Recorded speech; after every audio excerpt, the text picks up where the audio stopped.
Hi everyone, I am Dr. Flux, and welcome back to General Psychology. So far in this module, we've explored self-awareness, theory of mind, and the complex world of emotions. Now we'll dive into something that touches on all of these topics, and something that's a big part of many of our daily lives, whether we realize it or not: psychoactive substances that affect consciousness itself. From your morning coffee that sharpens your focus to a glass of wine after a long day, to substances like cannabis, ketamine, and psychedelics that profoundly alter perception, these substances interact with our brains in fascinating and sometimes risky ways.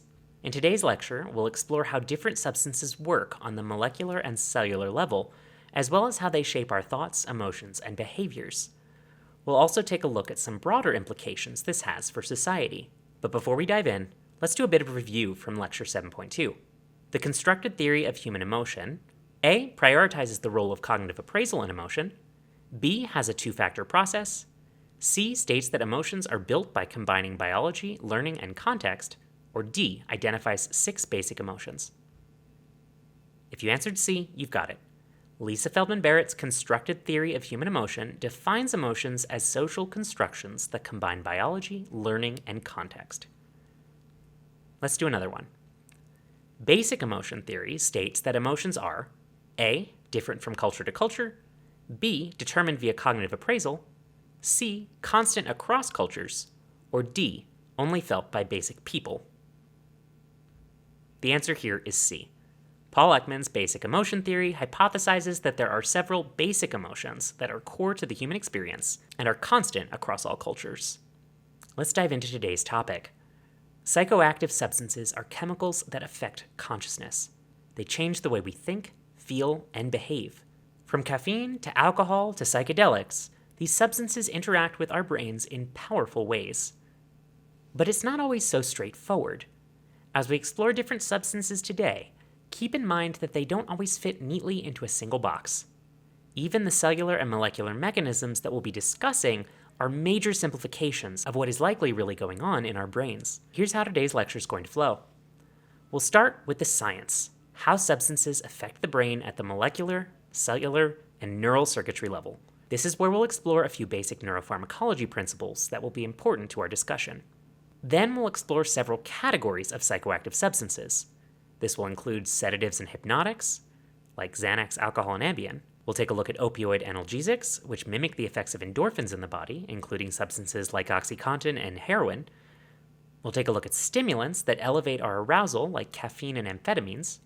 We'll take a look at dissociatives, substances that can significantly alter perception at low doses and can be used as anesthetics at higher doses, like ketamine. Then we'll discuss a few psychedelics and hallucinogens which dramatically alter perception, like psilocybin and DMT. I'll also be including cannabis in this category, though it's not a perfect fit. Then we'll explore the therapeutic potential of substances like MDMA, psilocybin, and ketamine, as well as the ethical considerations that come with their use. We'll also take a look at some bigger questions about substances in society. We'll end with some final thoughts and a bit of review.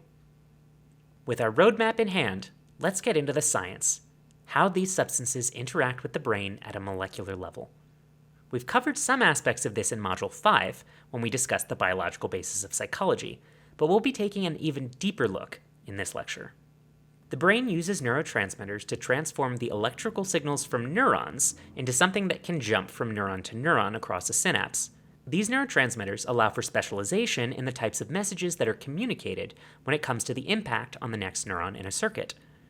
There are many, many different neurotransmitters that function in the brain, but I'll mention a few that are relevant to today's discussion. We've already discussed how the primary excitatory neurotransmitter of the brain is glutamate, and the primary inhibitory neurotransmitter is GABA, or gamma-aminobutyric acid. A few other important players include dopamine, serotonin, endocannabinoids, adenosine, norepinephrine, and endorphins. As we make our way through this lecture, I want you to keep in mind that many of the simple stories that we're told on the internet and social media about these neurotransmitters are often not reflective of the many different roles that they play in the brain. And sometimes they're just plain wrong. So keep an open mind as we discuss the role these signaling molecules play. Neurotransmitters signal to neurotransmitter receptors, and they come in 2 different flavors. We have ionotropic receptors that open ion channels when a neurotransmitter binds to them, allowing either positive or negative ions into the postsynaptic neuron, but we also have metabotropic receptors. These receptors are slower and longer lasting, as when a neurotransmitter binds to them, it induces the release of secondary signaling molecules that then bind to ion channels to change their functioning. This allows the effects of neurotransmitters to last far longer than just while they're released in the synapse. Additionally, substances that alter the actions of neurotransmitters can fall into two basic categories. Substances that activate receptors are generally known as agonists, leading to agonism, while substances that prevent the functioning of these receptors are referred to as antagonists, taking a role in antagonism. On a cellular level, to quickly recap what we've discussed in Module 5, this begins when an action potential reaches the axon terminal of a presynaptic neuron. Here it induces the release of vesicles containing neurotransmitters into the synapse, where they diffuse across the synaptic cleft to the postsynaptic neuron. Here they bind to neurotransmitters and continue the signal along the next neuron in the circuit. These neurotransmitters can then be recycled through a process known as reuptake, where the presynaptic neuron uses transport molecules in its membrane to vacuum neurotransmitters back into the cell where they can be repackaged and used again. Signals that are communicated across the synapse can either be excitatory, like with the signaling of glutamate. This increases the probability that the next neuron will fire an action potential. They can also be inhibitory, as with GABA signaling. This decreases the probability that the next neuron will fire an action potential. Some neurotransmitters also provide modulatory signals that impact the way that other neurons fire. In these cases, we call them neuromodulators, and it adds more flexibility to the way that signals can be spread throughout the brain. Now that we have the basic molecular and cellular biology ideas down, let's take a look at the different categories of psychoactive substances that we'll be approaching in today's lecture, starting with sedatives and hypnotics. Sedatives and hypnotics are substances that slow down the central nervous system. This includes drugs like benzodiazepines, think Xanax or Valium, alcohol, although that's a bit of a special case here, as well as club drugs like GHB and sleep aids like Ambien. These substances work by enhancing the activity of GABA, the brain's primary inhibitory neurotransmitter, or by acting as a direct GABA agonist. Think of GABA as the brain's natural braking system. It can calm neural activity, reduce anxiety, and induce relaxation. Alcohol can also inhibit excitatory transmission by impacting NMDA receptors, which respond to glutamate. And it has some activating effects due to the complex ways that it can impact neural circuitry and affect brain regions like the prefrontal cortex. This places it somewhere between a sedative and a stimulant. The key distinction between sedatives and hypnotics relies on the way that they interact with GABA receptors. Sedatives, including benzodiazepines like Xanax, act as GABA facilitators. They don't necessarily induce GABA receptor activity on their own, but they can help to increase the impact of GABA signaling that's already occurring. Hypnotics, on the other hand, including sleep drugs like Ambien, act as direct GABA receptor agonists. This makes them far more dangerous when it comes to their overdose potential. Barbiturates, for example, particularly strong GABA agonists, are used in the euthanasia of pets, and they work by reducing pulmonary functioning in a process called respiratory depression. GHB, a popular club drug, works in this way, which contributes to its dangers when not properly dosed. At low doses, these substances generally induce relaxation and can reduce anxiety. At higher doses, they lead to sedation and impaired motor coordination. These substances come with some major risks. That includes tolerance, needing higher doses to achieve the same effects, dependence, and some intense withdrawal symptoms. They can also induce blackouts, and at very high doses can cause death. This is why it's incredibly important to understand dosing and follow the guidance of a doctor when taking substances in this class. Let's do a quick attention check. Benzodiazepines work as GABA blank, while sleep drugs like Ambien act as GABA blank. A. Agonists and facilitators. B. Facilitators and agonists. C. Inhibitors and activators. Or D. Activators and inhibitors. The correct answer here is B. Benzodiazepines act as GABA facilitators or enhancers, while hypnotics like Ambien act as direct GABA agonists, increasing their dangers when not dosed properly. Next up are opioid analgesics, powerful painkillers like OxyContin, fentanyl, and heroin. These substances bind to mu-opioid receptors in the brain, receptors that respond naturally to endorphins. Activating these receptors blocks pain signals and can lead to the release of dopamine in the brain's reward pathways, contributing to feelings of euphoria and addictive potential. Opioids act as agonists for the metabotropic mu-opioid receptors. which often act as neuromodulators in the body's pain systems. They do this through a process known as disinhibition. Endogenous opioids, or endorphins, can reduce the signaling of inhibitory GABA neurons, and opioids like fentanyl mimic these effects. Disinhibition is when blocking an inhibitory signal allows for excitatory signals at other points along the dendrites of postsynaptic neurons to perpetuate. This removes the inhibitory signal and allows the neuron to fire. The pain-relieving and euphoric effects of opioids achieve this by disinhibiting dopamine neurons originating in the brainstem's periaqueductal gray, allowing them to fire in the nucleus accumbens. As mentioned, this results in pain relief and euphoria. At higher doses, this can also cause sedation. This comes with some significant risks. Because of the role that opioids play in the brain's dopamine circuitry, they have very high addiction potential. There's also a high risk of developing tolerance, and they can be fatal when overdosed.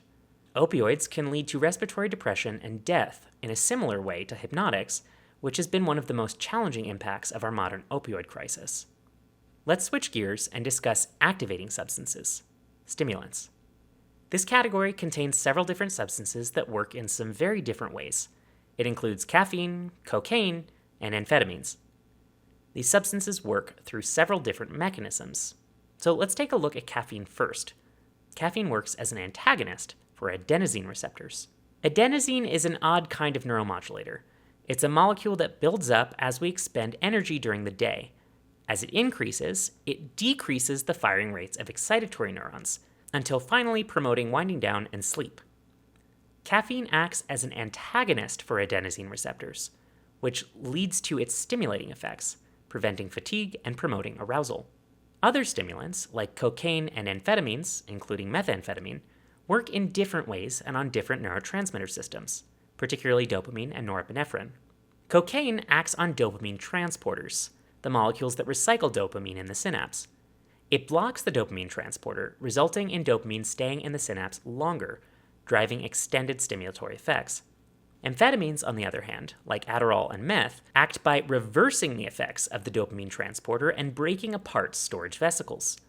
Functionally, this leads to the release of more dopamine into the synapse and impairs the transporter's ability to recycle it, also resulting in elevated arousal and focus. Collectively, stimulants can increase energy and alertness.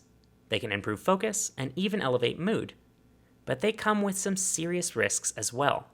Stimulants can increase anxiety, they can result in insomnia, jitteriness, and negatively impact cardiovascular functioning. At high and extended doses, they can also lead to disorganized thought and psychosis. Let's do another attention check. Adenosine signaling blanks excitatory neurotransmission, which caffeine blocks. A reduces, B increases, C does not impact, or D stabilizes.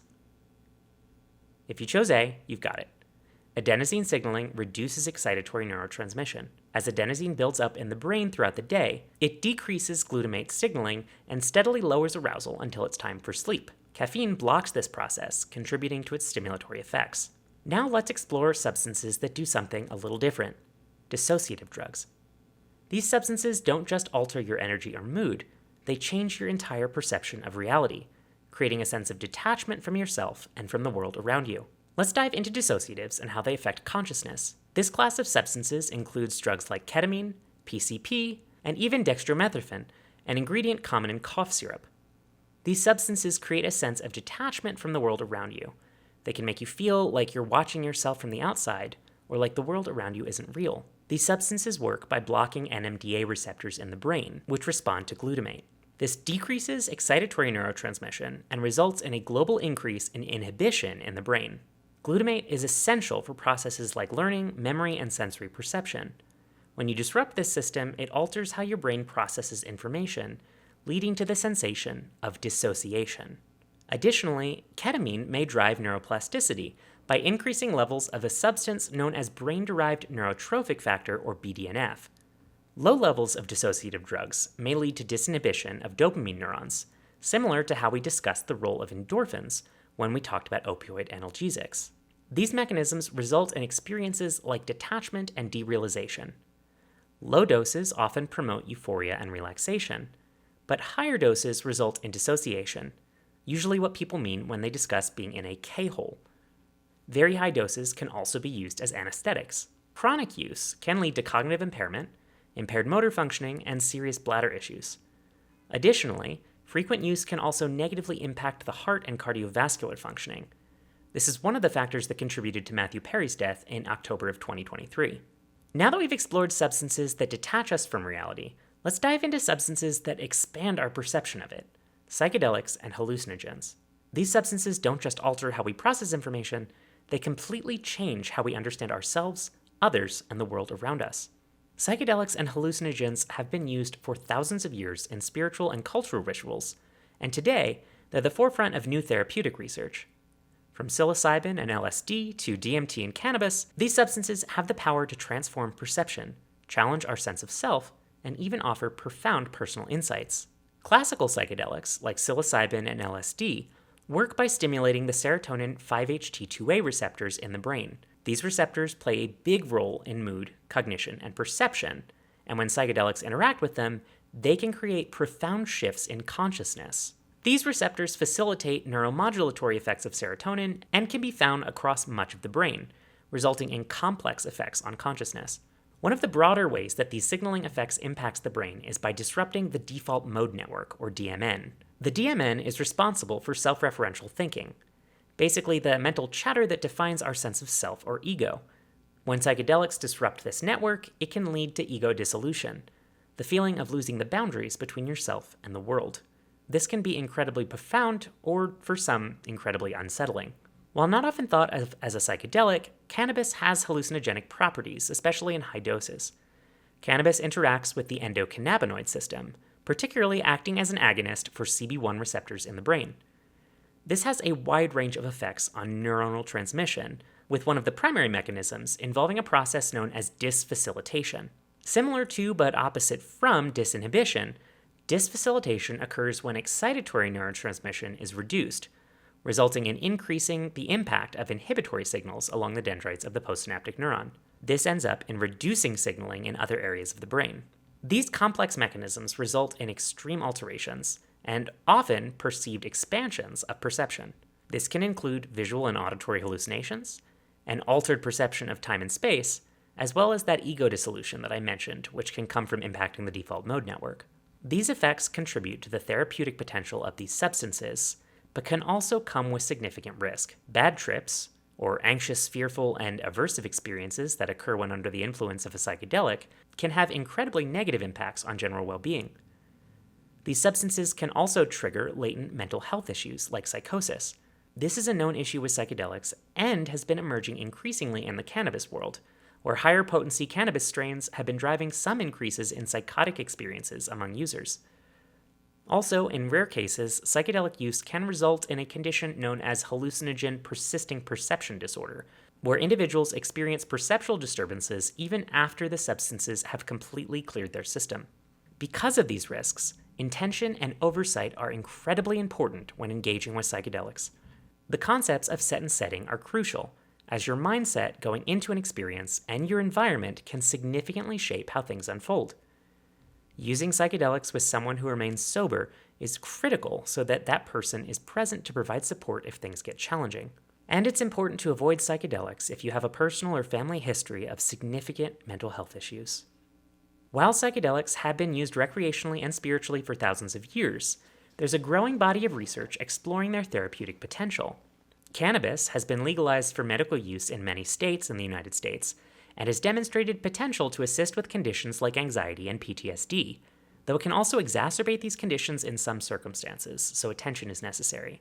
Psilocybin has shown promise in reducing symptoms of depression and anxiety, especially in people who haven't responded to traditional treatments.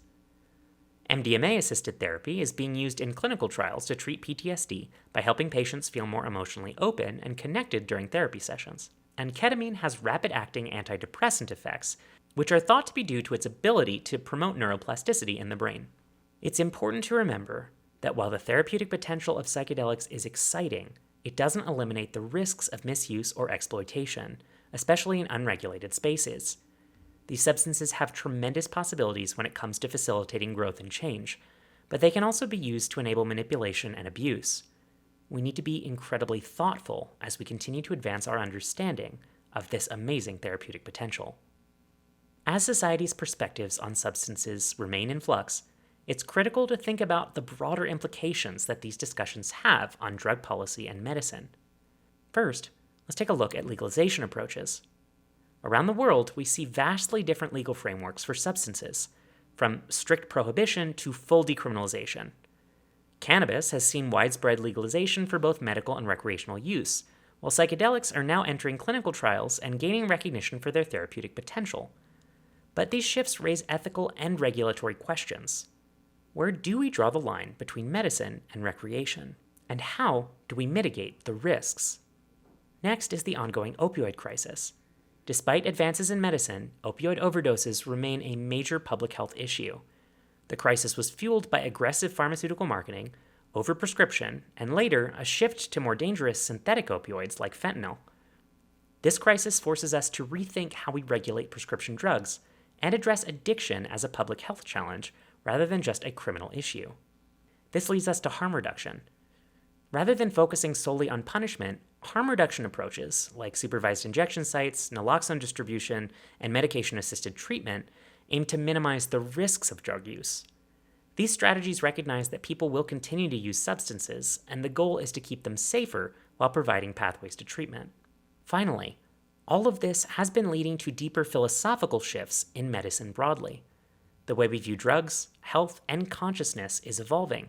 Psychedelics, once dismissed as purely recreational or dangerous, are now being considered powerful tools for mental health. The boundary lines between treatment and enhancement are blurring, challenging us to redefine what medicine should be. Perhaps it's not just about curing disease, but potentially about expanding human well-being as well. These questions remind us that science doesn't exist in a vacuum. Our understanding of drugs must always be paired with ethical, legal, and social considerations. So let's do a bit of reflection before we conclude.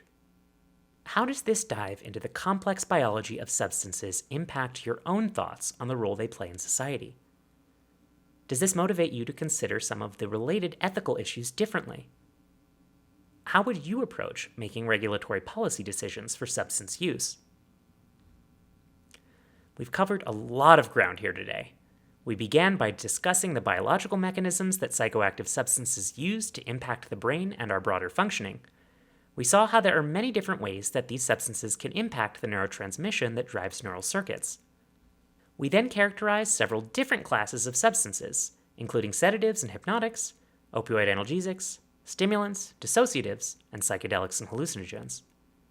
We mentioned how we are beginning to re-examine the therapeutic potential of some substances that we've historically only seen through a criminal lens. And we wrapped up by discussing some of the big societal implications that come from this knowledge. Let's do some quick review. Which of the following best describes how alcohol affects the brain? Is it A, it enhances dopamine activity, leading to increased alertness? B, it enhances GABA activity, reduces prefrontal cortex function, and inhibits NMDA receptors? C, it stimulates serotonin production, leading to hallucinations? Or D, it only affects the motor cortex, impairing movement without altering consciousness? The answer here is B. Alcohol enhances GABA activity and inhibits NMDA receptors. This leads to a reduction in prefrontal cortex functioning and has some interesting stimulatory effects in addition to its actions as a sedative. Let's look at another one. Which neurotransmitter systems do psychedelics like psilocybin and LSD primarily affect? Is it A, dopamine, B, serotonin 5-HT2A receptors, C, GABA, or D, norepinephrine? If you chose B, you're spot on.